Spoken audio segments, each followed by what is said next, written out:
যে বাংলাদেশের মানুষ বৈষম্যের শিকার হবে না, ভাত কাপড় শিক্ষা চিকিৎসা কাজের কোনো অভাব হবে না, বিচারে তারা সুবিচার পাবে, অর্থনীতিতে ন্যায্য ইনসাফ বৈষম্যহীন অর্থনীতি হবে, ধর্মীয় অধিকার আমরা ভোগ করব, একটি কল্যাণ রাষ্ট্র যেখানে মানুষ তার হক ফিরে পাবে, ইনসাফ এবং ন্যায্য এক পরিবেশের মধ্য দিয়ে তারা নিরাপত্তার সাথে সমৃদ্ধ বাংলাদেশে তারা বসবাস করবে।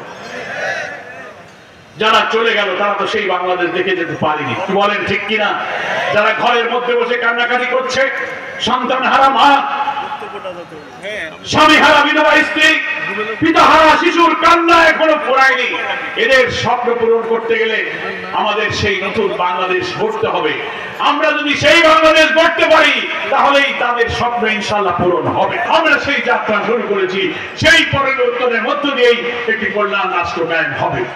মহান আল্লাহ তাআলা বলেছেন, কোরআন শরীফে সূরা আরাফ পড়ে দেখবেন রাষ্ট্রের কল্যাণ এবং শান্তি কোথায়। আল্লাহ বলছেন, ওয়ালাউ আন্না আহলাল কুরা আমানু ওয়াত্তাকাউ লাফাতাহনা আলাইহিম বারাকাতিন মিনাস সামাই ওয়াল আরদ।